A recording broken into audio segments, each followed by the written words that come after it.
So the woman receives healing through an experience with God in Christ, and she goes out to serve.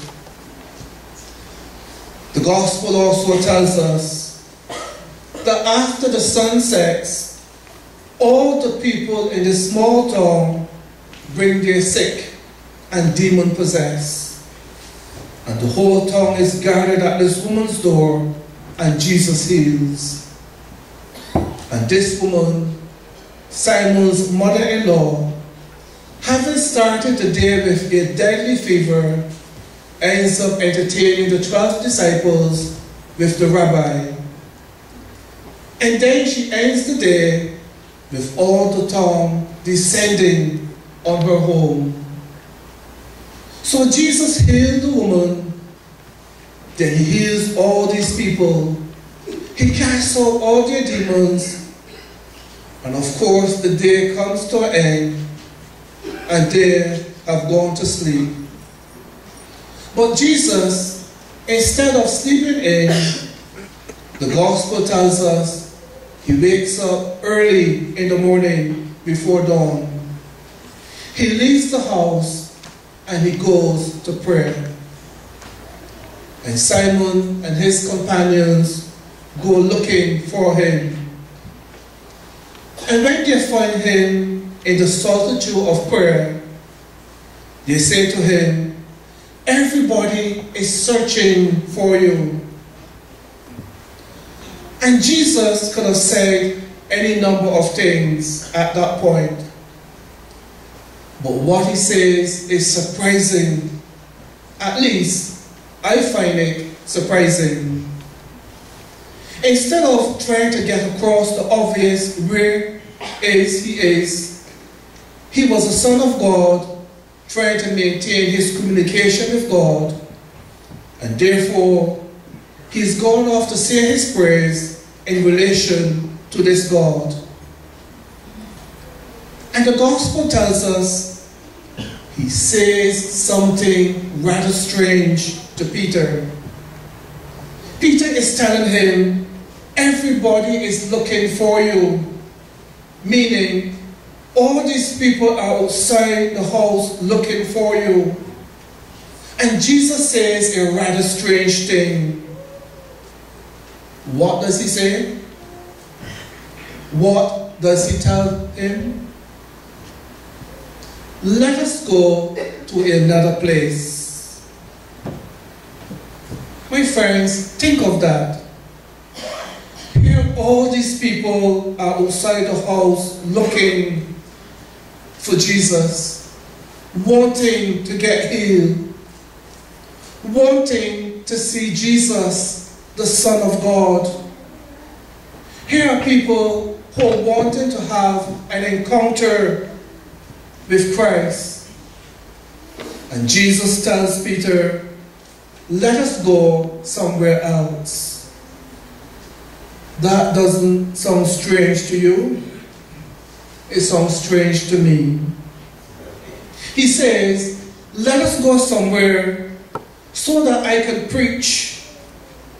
Let us leave this solitude that I am enjoying here, and let us go out and do some work.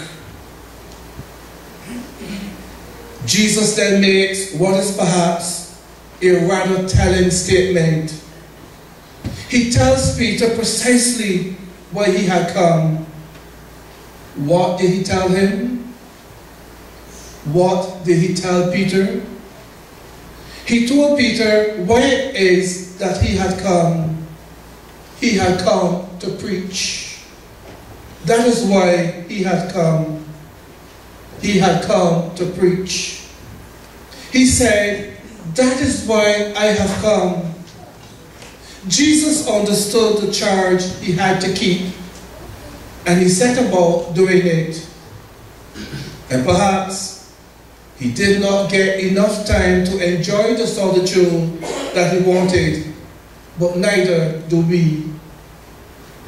He was saying to Peter, look, when everybody is looking for you, you need to remember not to let others define what is your goal. Everybody is searching for you. And Jesus wants to go somewhere else. And the question that comes to me is, well, okay, the disciples are searching for Jesus. Maybe who is searching for him? Maybe it is the people who are sick, the people who are suffering, the people who are demon-possessed. But Jesus doesn't go to them. And it says something about the mission and the ministry of Jesus. Because it seems to say that Jesus did not feel that he had to respond to every need. There were people there who needed him. But Jesus also recognized that there were people also in other places who needed him as well. And he didn't feel that need to respond to every need, because when Jesus was in Capernaum, he couldn't be in Bethsaida. And people in Bethsaida could not have been healed because he wasn't there. And when he was in the wilderness, people back in the town were suffering. In effect, Jesus didn't even meet the needs of 1% of the people in Palestine during the time that he was there. It sounded surprising to me. We always think of Jesus as meeting all these people's needs. But there were some people who didn't get that kind of help from Jesus because he just couldn't do it. Some thought, like Simon, that healing was Jesus' goal. But the heart of Jesus' mission wasn't to bring healing.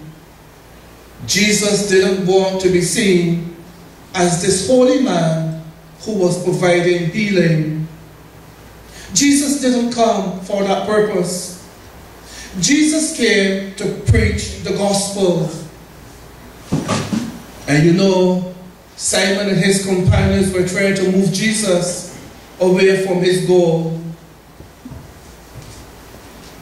And sometimes the same things happens in the context of the church. And sometimes we in the church, we get caught up in so many activities, so many projects, so many programs, so many meetings. We have so many things going on at the same time that we do not accomplish anything of any eternal significance. And the congregation forgets its primary purpose. And our primary purpose as disciples of Christ is to preach the gospel. That is what we are called to be disciples of Christ. And that is the point that Jesus is making this morning in the context of this gospel. Yes, that healing is important.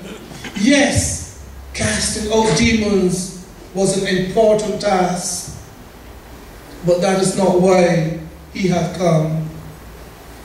He had come to preach the gospel. And Jesus says, that is why he had come. That is why I have come, he says, to preach. There may be healings along the way.